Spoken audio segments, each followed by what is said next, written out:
Good afternoon, everyone, and welcome to another episode of Tea with Ann Marie. I am super excited. It's Friday. I don't know about you guys, but it's been an extremely crazy busy week, which is nothing new in my world because there's just always something going on. There's never a dull moment. So TGIF to everyone. We have some really cool topics to go over. We have a couple of cool guests lined up for today. My first guest, I'm so excited to introduce her. She has a very diverse background. And kind of like me, she has decided to run for public office. I don't know what we're thinking, but we'll talk about that. So I have Miss Josie Smith Malave, and I hope I said her name correctly, who is an award-winning American chef, accomplished restaurateur, and LGBTQ activist. She's an empowerment trainer and standout competitor who has appeared on 4 seasons of Bravo TV's Top Chef, was the winner of Food Network's Cutthroat Kitchen, and currently is a host on It's Happening Out, an LGBTQ plus live talk show broadcasting from the World AIDS Museum in Wilton Manors. She was born in Charlotte, North Carolina, and raised in South Florida. Let's welcome Miss Josie Smith Malave, and I hope I pronounced her name. Hi, Josie. How are you? How good, Ann Marie? It's malave. Like Malave. in Spanish, mala means bad. So, and when you put the A behind it, it's bad girl. So then you can always, my bad girl reputation can follow me around, right? Malave. Malave, I love it. So you're basically a badass. Yeah, that's how I look at it. I love it. Listen, on my Facebook page, it says, "Be the badass you were meant to be and shine." Right.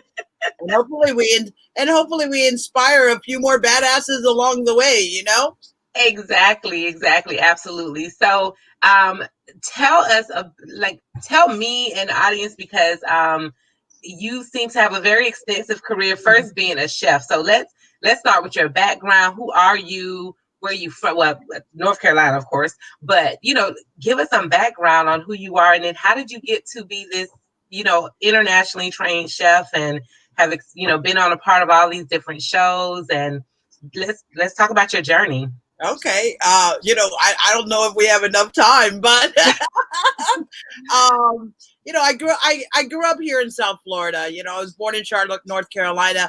I was raised here in South Florida. To be specific, I was raised in Hialeah. So if you know anything about Hialeah, that's where a huge Cuban community really set up camp, and now they've taken over the entire city. But I grew up in the middle of this rich Cuban culture. I went to school in Miami Lakes, and after that, I went to New York. I've spent a decade in New York City. That's where I really started to plant my seeds. And, some things were success, some things not so much. And I really learned, and my character was shaped during those times in New York City. I went to school. I rose, I fell. It was, quite the journey, a decade in New York City, until I decided to head west, and I went to San Francisco, which is such a fabulous city. Oh my God. If you want to, really take a mind, body, spirit approach to life, that's the city to go. It's been a little while since I've been back there, but I was there for 3.5 years. And in that time, I sat in circles with the Dalai Lama Fellowship. I learned about permaculture. I did a lot of power yoga. I rode my bike everywhere. I continued to travel, did a few pop-ups, but I really was submerged into the wellness of life, right? After that, I realized my brother had a daughter and a son, and I realized it was time to come home to my hometown of South Florida and really be a contribution in their life and help to shape their perspective moving forward, understanding that it took me moving from South Florida to really open my mind. Mm-hmm. And I knew that being able to come back with all my world travels, with my 10 years in New York City, with 3.5 years in San Francisco, being able to come back and share that perspective and contribute to just their whole life was something that was really important to me. And well, here I am now. I don't know if the rest is history because we're still making it, right? Yeah, but I opened right. a business in Wilton Manors, Florida, which is about 10 minutes north of Fort Lauderdale. And, we've been there now 4.5 years, Bubbles and Pearls. We're a champagne and oyster bar right on the drive. We have a chef-driven menu. That restaurant was created as an invitation to everyone to celebrate life. We always think about it like this, right? We pop a bottle, on a special occasion. There has to be an anniversary, a birthday, a graduation, you name it. And we have to have a reason to celebrate life. And so Bubbles and Pearls really is that invitation. Guys, we pop bottles 5 nights a week. Come on over. I love it.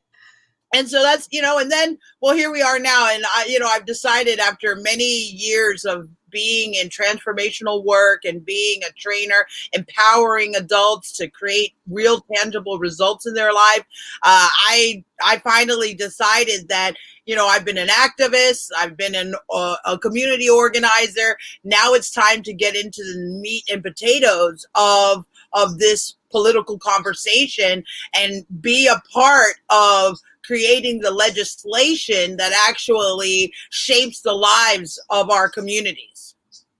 Okay.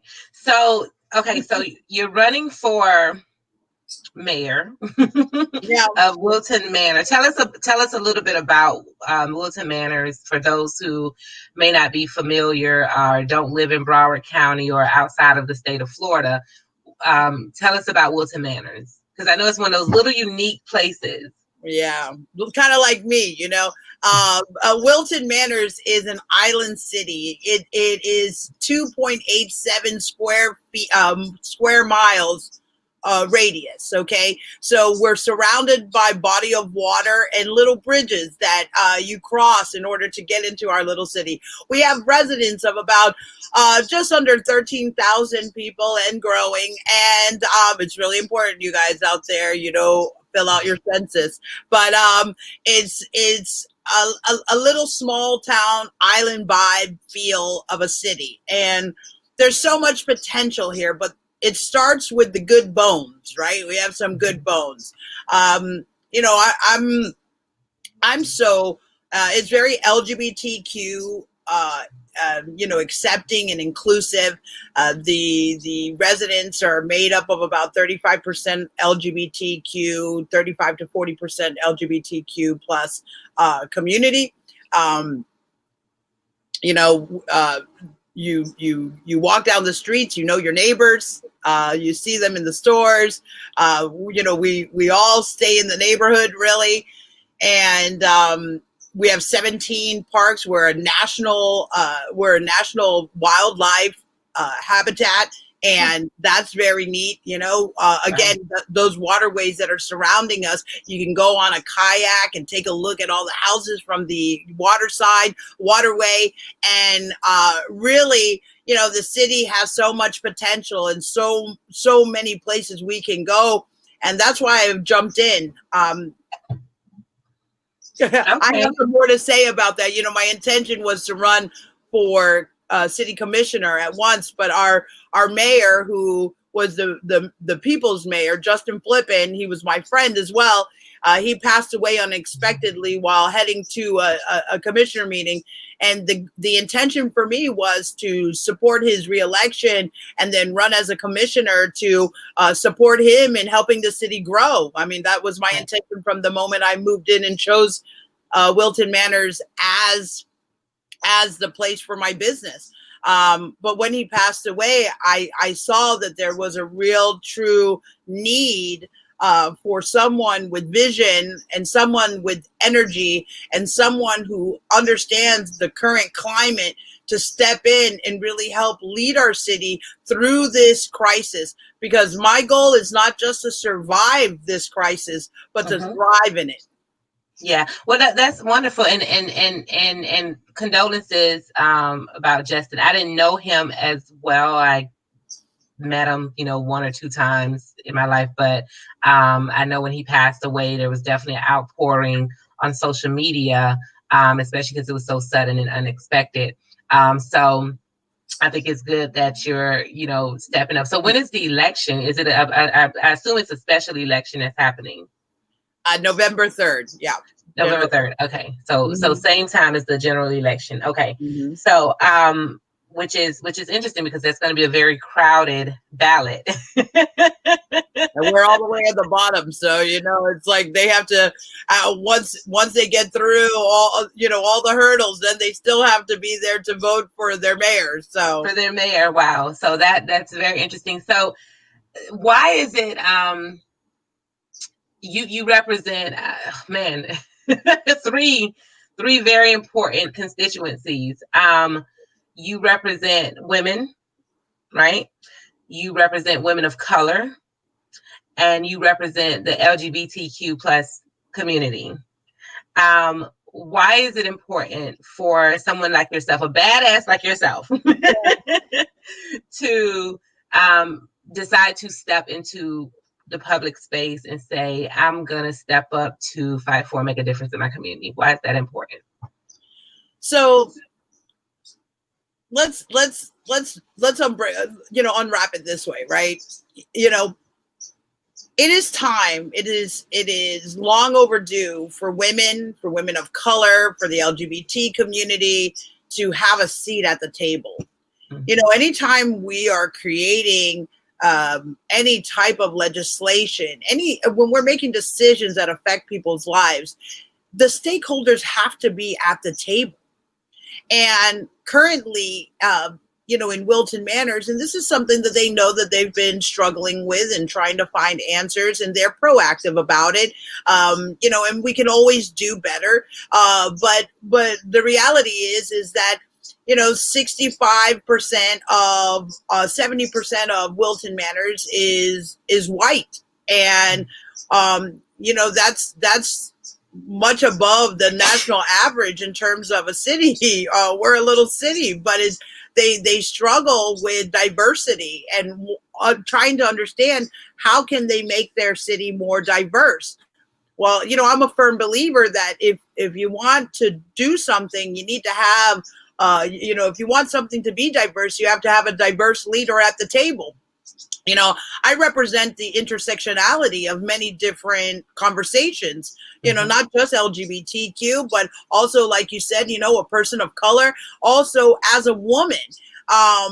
We've had a mayor who was a woman in the past.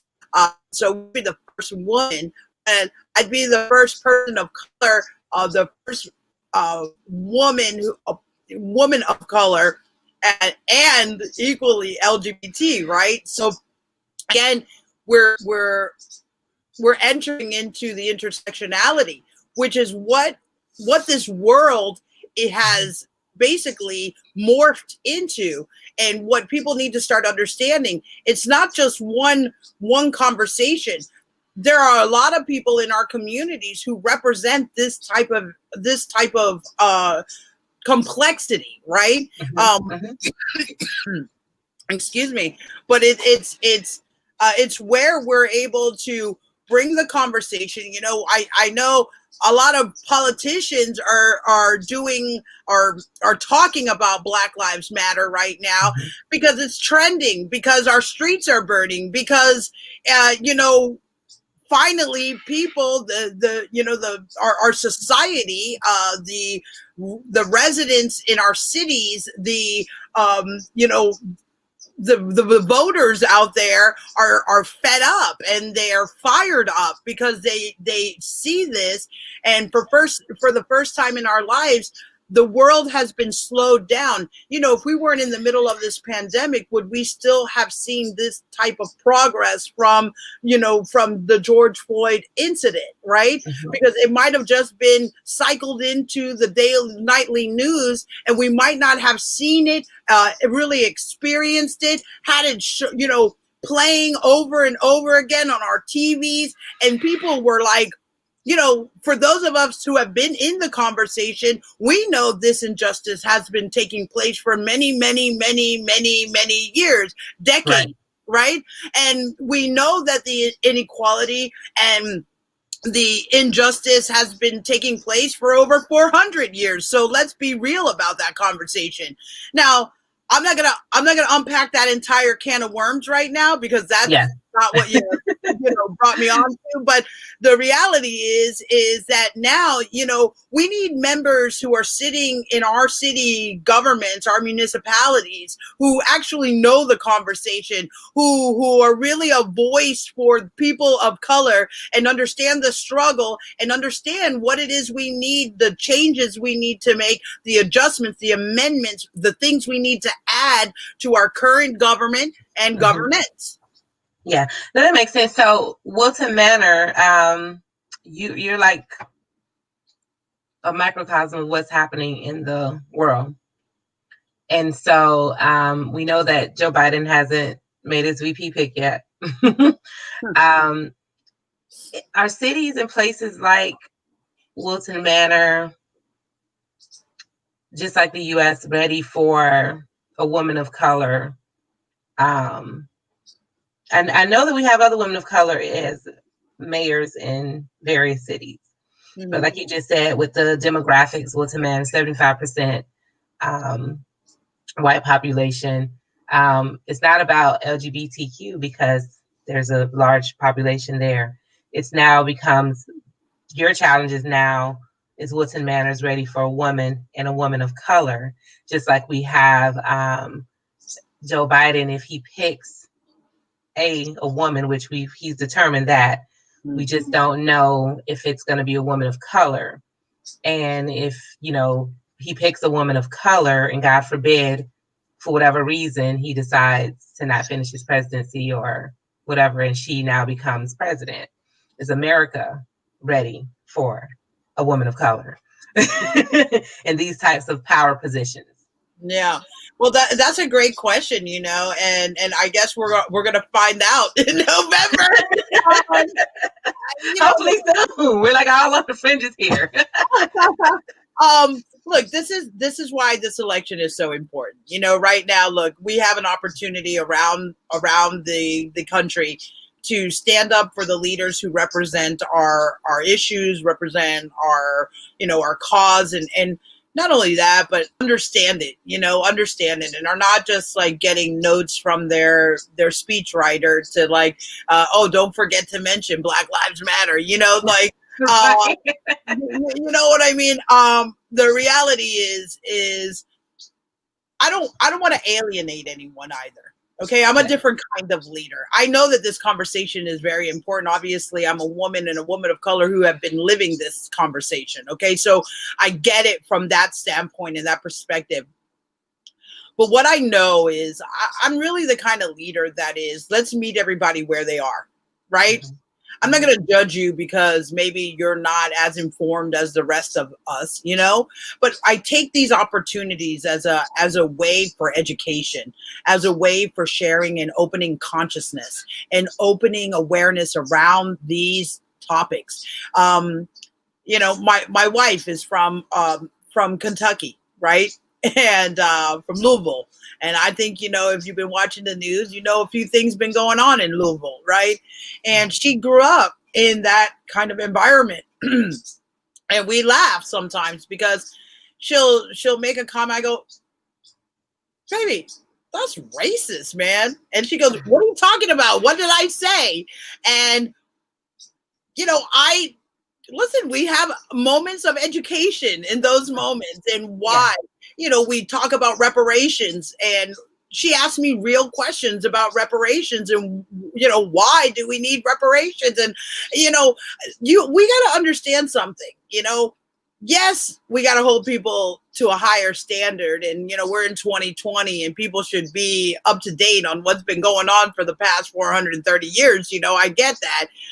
And at the same time, we have to be the space for people to come in. You get what I mean? We have to be willing to be accepting and accept people where they are. Because if we want acceptance, and this is what I say as an member of the LGBTQ community, when we think about, back in the day, it was tolerance. Everyone in our community wanted tolerance, tolerance, tolerance. And I say, forget about tolerance, guys. The goal has to be acceptance, okay? Mhm. Because tolerance comes with an underbelly toe of just energy and other ways of thinking. And we can't, tolerance is not what we're going for here. We're going for acceptance. And in order for us to be accepted, in order for me to be accepted, I must be that space for everyone else in my life, right? And that Yeah. includes the people in my community who may not really understand the Black Lives Matter movement, who may not really understand being a woman and any issue that is, Mhm. affecting our lives as women. Maybe even the hetero community who maybe doesn't understand about the trans conversation, all these things. We have to be willing to be the space to Mhm. see people where they are. Yeah. And so important. Absolutely. I agree. We're going to move into some what's making news, hot button issues. So first of all, I want to definitely, send my prayers out to, our friends and family in Lebanon. I mean, this earlier this week, someone sent me, someone from my team shared what was first the Instagram um, video of the explosion. And when I tell you, my heart just sunk, like, because to see that before even seeing the news broadcast was like, is this real? Did this really just happen? Yeah. Uh, and the fact that even as of this morning, their residents, their citizens don't have answers. Um, there's still so much speculation. There's still this investigation going on. And I didn't even realize, because our news cycles are so dominated with Trump. Yeah.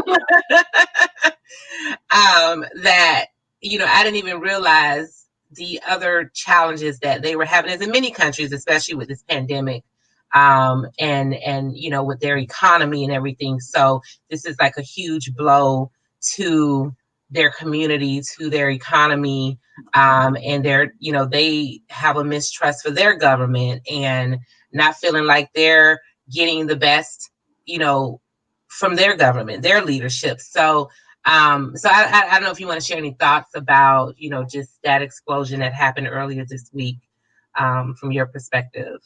Yeah. I mean, listen, anyone who watched that video uh, probably had the same reaction you did.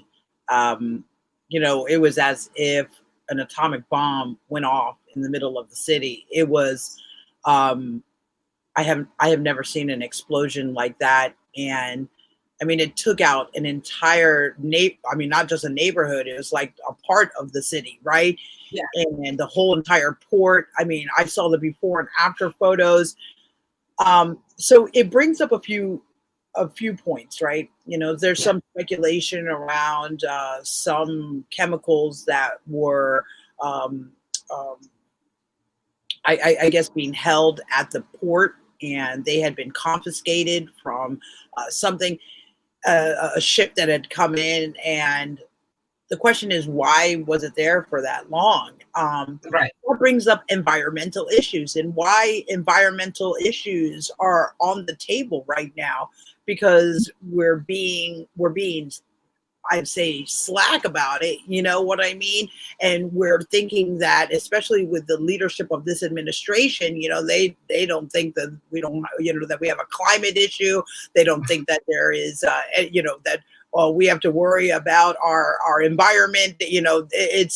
They're rolling back so many of the Obama, Regulations. um, Yeah. and when we think like that on a global scale, we're leading the way. If we don't care about our environment, we're asking countries in who are not as developed as us, or not as conscious as us. And I can't even say that we're that conscious. So let's not, don't let me get off track here, okay? But the reality is that the environment is what we all share on a global scale. Okay. Hmm. If if someone overseas, okay, is not complying to certain guidelines that we all set up as a global community to keep our air clean, to keep our water clean, to keep our lives sustainable, because that's what and safe. that's what it comes down to, then we have problems. So Yeah. this incident really illuminated a problem that Beirut is going to face after this. Quite frankly, I don't believe that they're going to have answers for a while. And I mean, just look at it. Again, it's like a huge atomic bomb just went off in the middle of the city, and that's going to take a lot of time to clean up and rummage through, and there are not going to be answers. And with different leaders, I think the game or the attempt is to try to make up stories, right? Just to pacify the community or the public, right? And quite frankly, I don't know about you, but I want someone to just give it to me real. Just tell us what's really going on. And I think that's what most citizens want from their government, want from their leadership, whether it's local, federal, whatever. We just want, tell us what it is so we can deal. We're grown people. We can deal with it. Tell us what the reality of the situation is. So yeah, I agree with you that, and that's why I think they're outraged. I was reading this morning where they're being called for a revolution, and so and you can't blame people, because if your lives are already at this whole disarray, and then now you add this to it, where your hospitals don't even know what to do with this surge of people. You're talking about 5,000 injured people in one incident. And they were already overwhelmed with COVID patients and just regular people that may have just been sick and got in a car accident or whatever. So then the where people don't know where they're going to get money. Like, I was listening to one reporter said that they were just discussing the week before that the cost of bread had doubled. So if people can't feed themselves already, don't have health care, now many don't have a place to stay because they can't rebuild the doors that were blown out and the windows. And like you said, because I think they said it was 27,000 pounds of whatever this content was that was being stored, which should not have been there to begin with. And then apparently there's some people that's being held on house arrest that work for the port. So it's just so much to unpack with that whole story, and it's just so much to see what's going to be the outcome. But like you said, just being able to get real answers. And I am so over government trying to cover up everything from their people. We're living in this liability world, guys. That's what it is. So for all the viewers who are watching, there's insurance is a big industry, and we're insuring ourselves. And now with I have a business, right? And so purchasing an insurance plan that is going to cover me in the midst of a pandemic for the next time, right? That hasn't been written into these packages or these policies up to this point, because this is unprecedented. This is new, right? So no one was necessarily covered, or also they were covered because the policies never mentioned, or in the event of a pandemic, right? Yeah. So a lot of people, check your policies. If you need some more information about that, I have a great attorney to help you, review your commercial liability insurance. But the reality is what's happening in Beirut. This is like, look, the world right now is on fire. And we're seeing it. Yeah, we're seeing it in our country. We're seeing it across. And I don't know how spiritual you are, but my father says, we're watching the second coming approaching, and the end of the world as we know it. I personally, I think that that's very arrogant for anyone to think that they know when Jesus is coming. But I say this, the reality is that sometimes you have to destroy everything to rebuild it in the way that it was supposed to be made. And right now we have an opportunity in our country, and my heart goes out to the folks in Lebanon and Beirut. And I say this, in our country, we have over 150,000 people who have died because of COVID-19. The reality is 22 million people are infected currently with COVID-19. There's something that happens right now, right? As a society, we have to ask ourselves, is it okay for people to die? And if so, we're looking at 1.2% of everyone who gets infected dying from this virus. And that looks like, the people who are at the highest risk are our parents, are the elderly. And so what are we saying? Are we saying, well, I'm hoping that my mom survives, I'm hoping my pop survives, I'm hoping my grandma survives. This is where we're at. And just think about that for a minute, that now we're deciding, okay, well, we're in the place where they're going to do herd immunity, again. But we don't even know if that's a real thing. Right. We don't even know if that's a real thing. We don't know if just because you had it one time that you can't necessarily get it again. That's such a premature thought.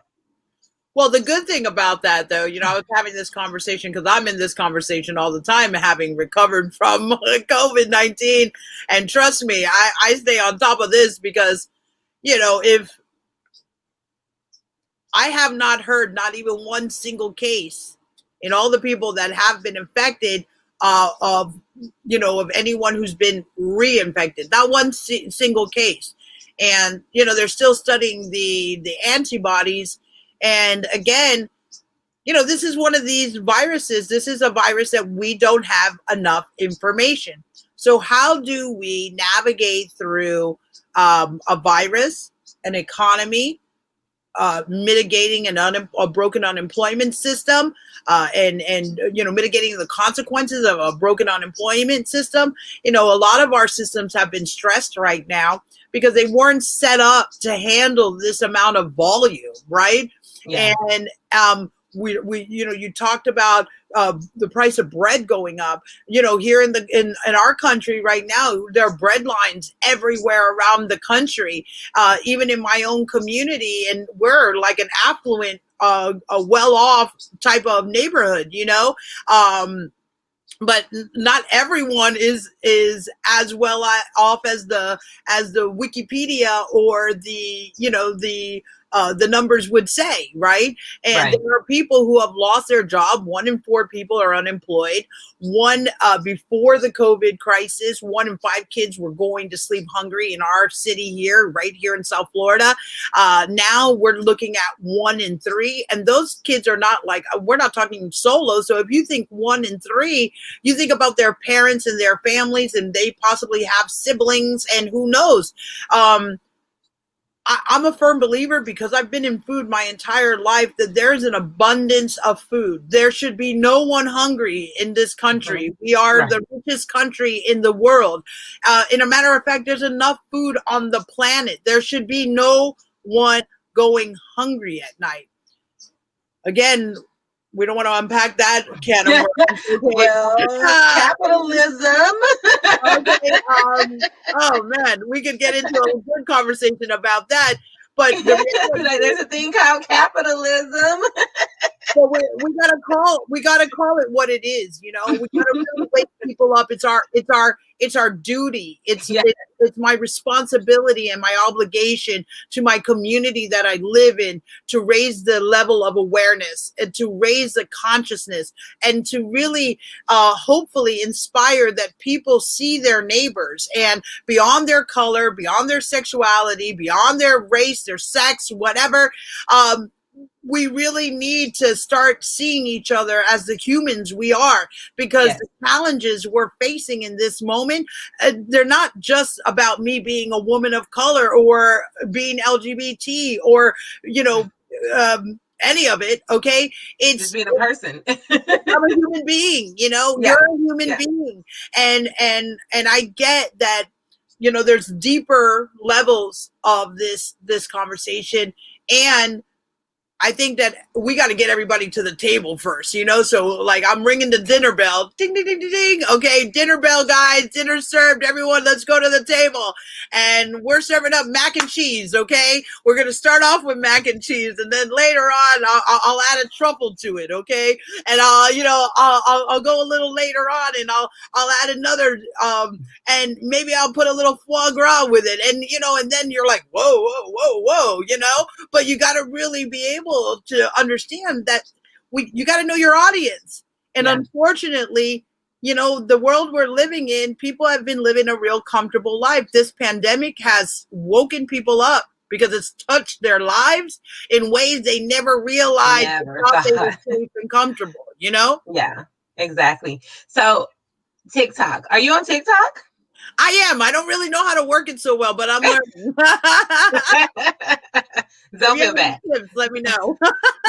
So I never downloaded the thing, right? Okay. Because I had early on, this is before the pandemic. I had read, that it was, owned by a company in China. And me just being kind of in the public, thinking of things in the public sphere, like, okay, well, what are they collecting or whatever? And I remember watching, just kind of flipping through TV one day and then came across C-SPAN. Every now and then I stop on C-SPAN. And there was, I forget the legislator who was before Congress talking about TikTok and the potential threat, and the fact that at the time, the majority of the users were youth, which, So anyway, so fast forward to yesterday, your president. I'm messing with that on the show. The guy in the White House. I don't know. The guy in the White House decided to do an executive order to go ahead and officially ban TikTok in the U.S. unless, of course, it's going to be purchased by a U.S. company. Which earlier this week he had mentioned about if Microsoft purchased it, that Microsoft should actually give a portion of the money to the government. And I was like, first off, okay, so I have to remind him that he's a part of the Republican Party, okay, and the Republican Party represents small government, right? Right. Okay.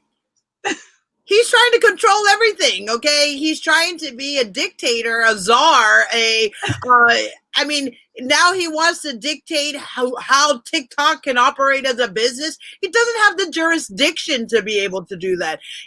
This is him wasting our tax-paying dollar.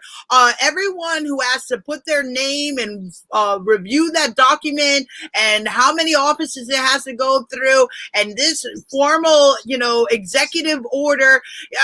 What he needs to be doing is focusing on the pandemic, okay, which is affecting all of our lives, our businesses, our health. 150,000, more than 150,000, members of our society now dead because of this inaction, because he's too worried about TikTok and Twitter and all.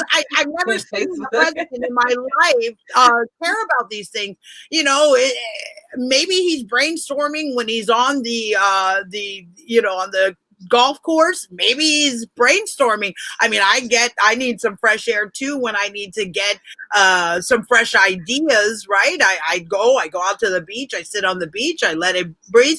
Maybe that's his beach, okay? So I'll give him that. But the reality is here he is spending his energy and his time. How much time did it take for him to come up with this attack on TikTok? We are in the middle of because I think it's it's so multifaceted. It's the fact that, you know, TikTok has been used as a way to hijack his rally, as a way to, you know, have one of my favorite folks, Sarah Cooper, do the most amazing mockery and roasting of him. But then if you think of, you know, but they elected, whoever they are, whoever voted for him, elected this quote unquote businessman. And I'm a businesswoman, but I'm a businesswoman with compassion for people. Yeah, you know, right. And so there's a difference, right? You know, you have compassion for people versus when you're just thinking about the dollar and the next dollar and the next dollar and the next dollar. And if you look at the trend of this president, especially lately, it's all about the dollar. And I'm sure there's some tie, and I, you know, whatever, if it is or not, but in my head, my opinions. You know, so for example, the $700,000 plus $1 million no bid contract that was just given to Kodak to create a pharmaceutical company, right? So you're telling me that the federal government does not have a procurement process, that other entities could not bid on that? So of course, Kodak stock went 200+% increase in a day. Then you fast forward to the other drug deal that that sounds so. I'm telling you, it's true though. What it is. The other drug deal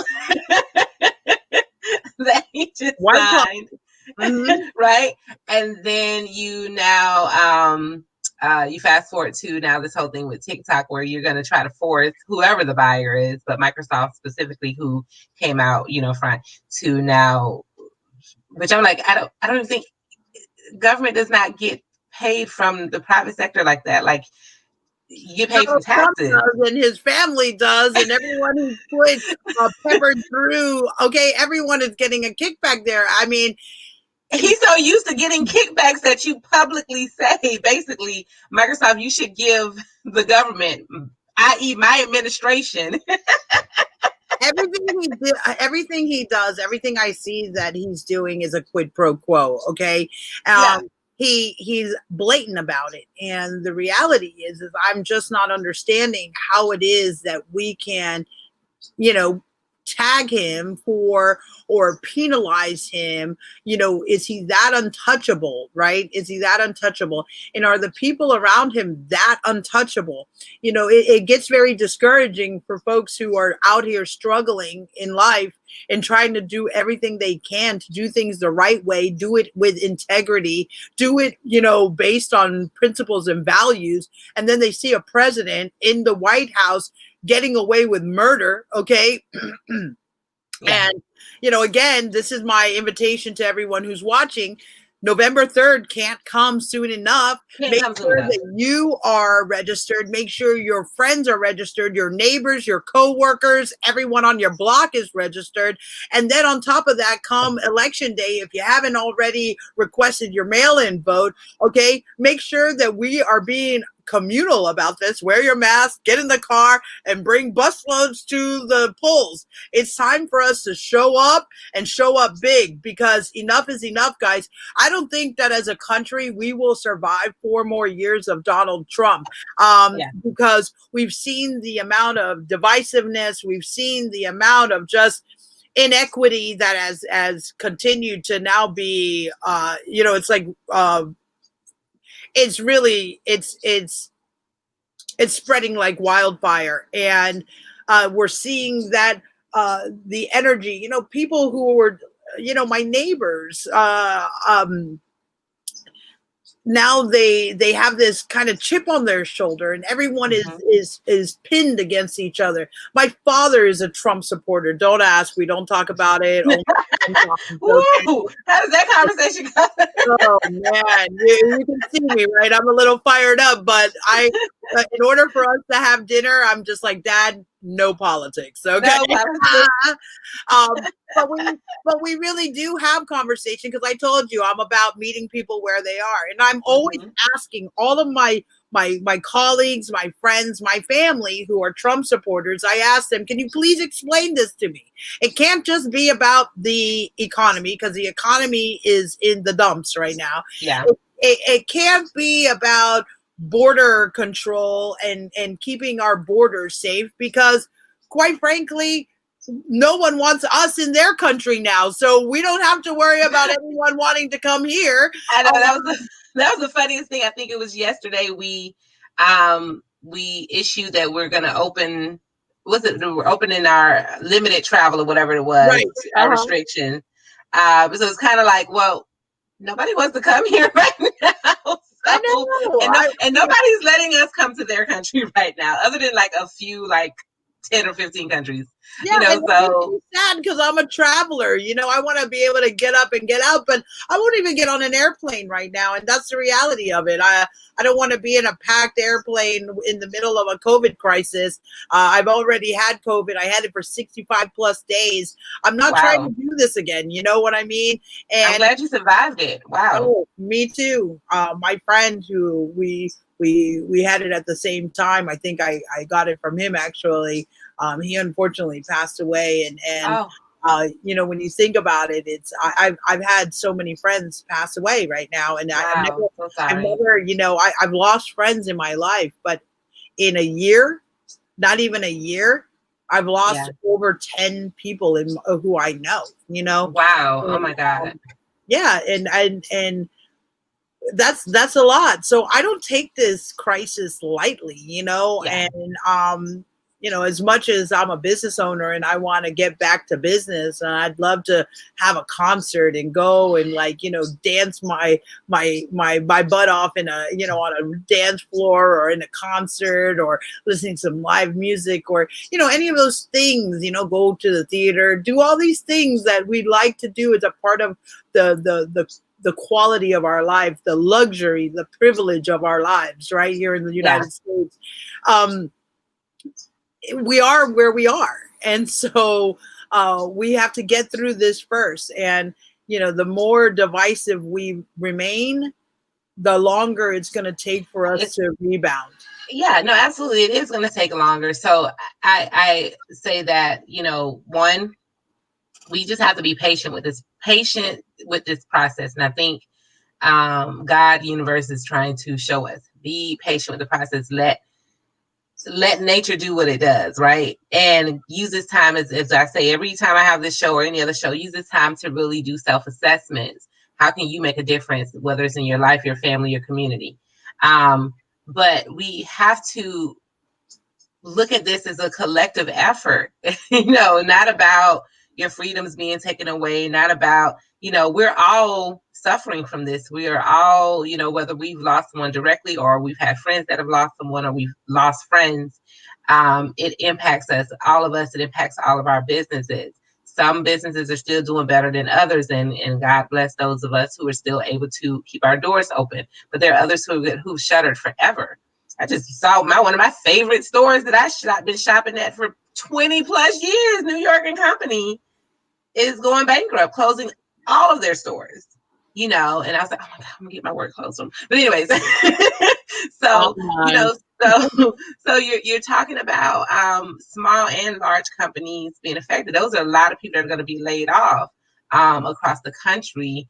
So retail. So it's so many people that are suffering, and the quicker we can come together and understand that if we all do our part and come together and just do whatever is necessary to slow and stop the spread of this virus. I remember saying very early on in March, I was like, why do they keep saying slow the spread instead of stop?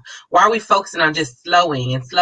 And somebody was like, oh, because of the burden on the healthcare system. I was like, no. But the focus should be stop, and I remember saying that. And now, of course, a few weeks ago, I saw something that was like, let's stop the spread. And I'm like, we should have been saying stop from day one, because we were slowing. It got out of control. We should have been doing everything in our power to stop the spread of that virus from the beginning, from the onset. And so we have that. I want to make a couple of announcements. I'm a Democrat. I don't know your party affiliation, but I'm a Democrat, proud Democrat. So the Democratic National Convention will be taking place virtually August 17th through 20th. So for anyone who's interested, who's never attended the Democratic National Convention, because it was always in person in whatever city, this is a great opportunity for you to actually attend the Democratic National Convention August 17th through the 20th. Don't miss out on my conference on the 20th. Oh, actually it's before my conference, so it's perfect. Yeah, thank you, Democratic Convention. So August 17th through the 20th, and you can register at demconvention.com. So demconvention.com for you to register for that. I also want to highlight that if you have not completed the census, please go and complete the census right now. If you have a family member who, especially a senior person who may not be able to go online and complete it, go on, take your computer, take your phone, and help them or call them and walk them through it of how to do it, and help them complete the census. It's so important, guys. You are counted. Our immigrant community needs to be counted. This has nothing to do with immigration, nothing to do with ICE, none of that. We need to make sure that every single person, every single child, every single senior person is counted for the census. It's so important because let me put the numbers to you. I believe, and I don't have the exact figure, and Josie, you may have it, I don't know, but each person, the value, and I don't want to say the value, but each person that's counted, it's about $1,600 or so that goes to billions that of dollars area that are allocated. Mm-hmm. Yeah, that are allocated. So $1,600 per person that are allocated for funds, and those funds come to our community. Our communities, think about this. This pandemic has drained our state and local governments. So that means that you're talking about budget cuts, so layoffs for city government, county, school board employees, etc. You're talking about if we don't have enough money to cover EMT, fire rescue. I know police is a whole nother argument, but at the end of the day, we still need public safety. So police, I'm not one of those defund the police people. So because we need public safety, right? So so public safety, roads, our roadways and improvements, lights, keeping water quality, making sure that we have the appropriate quality of drinking water. So all these things in our schools, make sure that our schools can be renovated, that our children are getting the funds they need to be educated, whether it's virtually or in person. Guys, the census carries so much weight. There's so many things that it contributes. So we have to make sure that every single person is counted. So I can't emphasize. And you can go to my2020census.gov, my2020census.gov to complete the census and help someone else complete the census. Just ask your neighbors, your friends and families, my millennials and my Gen, what are they, Z's? I can't keep up. Gen, whatever you are. I need you all to make sure you complete the census. You're on your phones doing everything else. It takes literally 5 minutes to complete the census. And then I definitely want to talk about our upcoming conference. Josie, I don't know if you're familiar with our conference that we have coming up, but I see we are doing the. Yes. I see it. So first, I've been watching it grow. Yes. So first, I want to say it is National Black Business Month. Support a Black-owned business. So if you are a Black-owned business and you're listening, and you have not registered your business with blackbusinessloop.com, please go ahead and register at blackbusinessloop.com. It's free to register your business. If you have an upcoming event, seminar, workshop, whatever, community event, nonprofit, charity event, register your event for free. List your event for free at blackbusinessloop.com. So we want to be able to promote this site as a resource for people to go and find information and to go and find your business. So the conference information is also on blackbusinessloop.com. And for those who don't know, I started the State of the Black Business Conference 10 years ago. And in celebration of National Black Business Month, but also to connect us as business owners and to bring solutions for some challenges that we have as Black-owned businesses, right? And so that event morphed into the South Florida Black Economic Conference Forum, which has been happening for several years now. And this year, for our 10-year anniversary, I wanted to make this a national conference. And so we're so excited, guys, to present the National Black Economic Conference this year. And it's going to be virtual. We were going to do it in person, but it's going to be virtual. And our speaker lineup is ridiculous. So I just want to go through some of the speakers, because if you have not registered, you need to go and register now. And so, first of all, we're going to have our opening with keynote speaker, international motivational speaker, former NBA player, author of his new book, Swim, Walter Bond. He's going to be our keynote opening speaker. Then we're going to go right into, and this is Friday, August 21st. I'm going to kind of go through the schedule with you guys. We're going to go into leading growth industries, where we're focusing on manufacturing, healthcare, retail, construction, transportation. So some of our announced speakers, for those who don't know this woman, Psyche Terry, she's the founder of UI Global Brands. If you've seen, what is it? Hydration.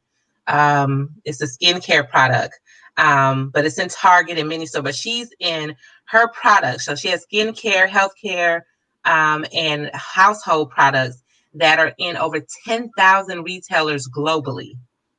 So you're talking about hearing from her. Urban Hydration is one of their products. Yes, Urban Hydration. And then we have Beatrice Dixon, who's the founder of the Honey Pot Company. Now, everybody should have heard about the Honey Pot Company, because this is the one where she talked about, Target did a commercial, and she talked about, you know, how proud she was that Black girls or Black women would be able to see her as a example, you know, of a successful Black woman having her product in a major national retailer. And a few Karens came out and decided to pick a social media war and whatever, and it backfired.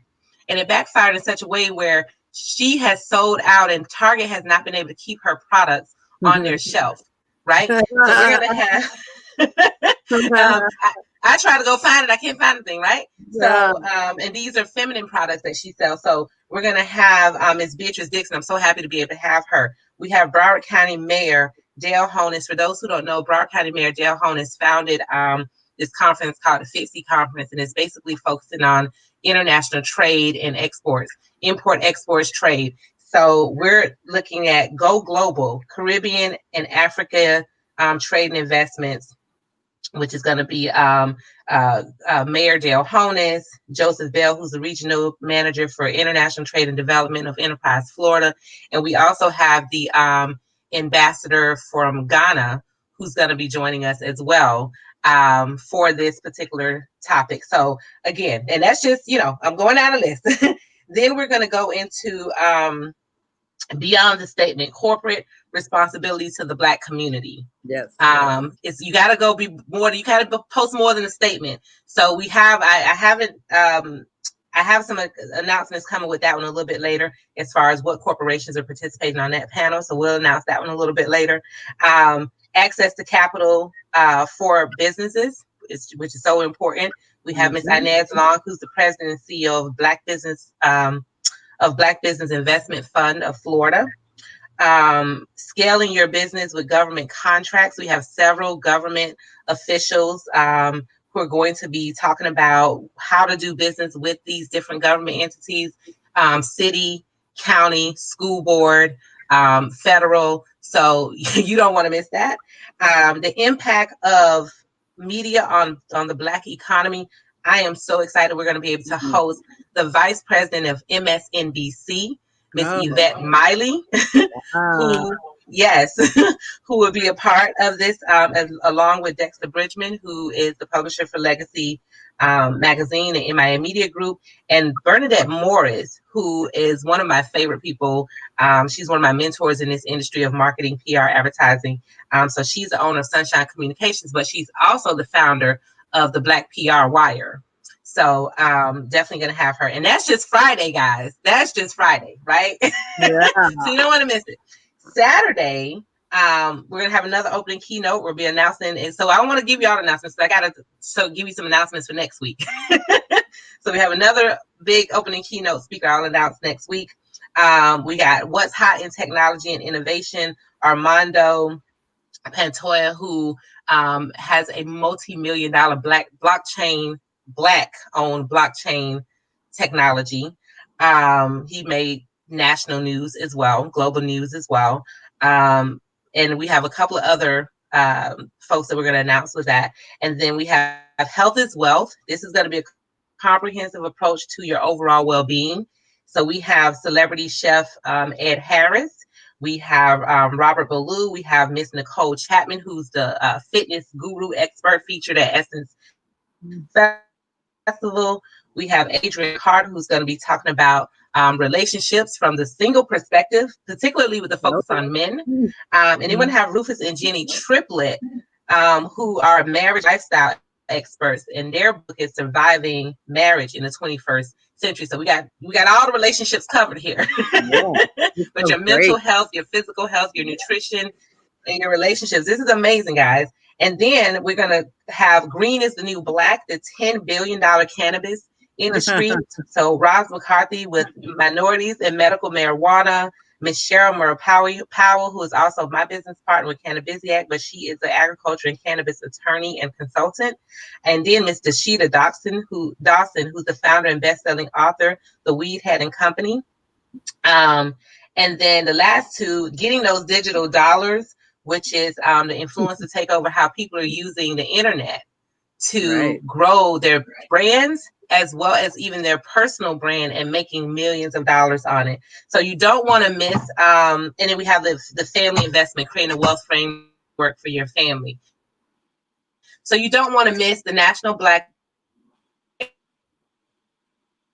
Economic 2 days. So you don't want to miss it. So it's only $99 for 2 days of all these amazing people. We're going to have a virtual Buy Black.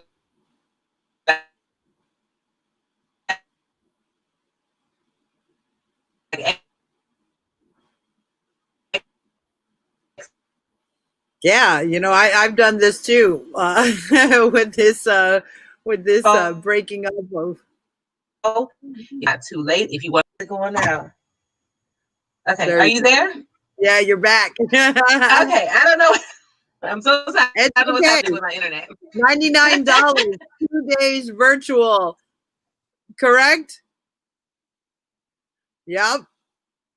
And that's 2 days, to August 21st through the 22nd, $99 for the National Black Economic Conference. I'm attending, if that's okay. I'm definitely attending. Those were some great keynote speakers and a lot of great workshops, I think, that are going to help. There's a lot of conversation there that, I'm hoping to bring to Wilton Manors as the mayor. So,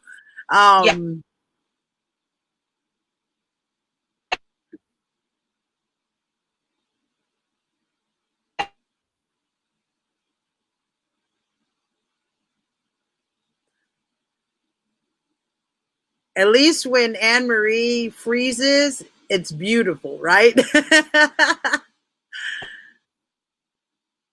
So perfect. Yeah. So what I'm seeing here is there's a 10th annual National Black Economic Conference that's scrolling along the bottom, August 21st through the 22nd. You can register today, $99. I'm definitely going to register. There sounds like a treasure of resources and information. If you're a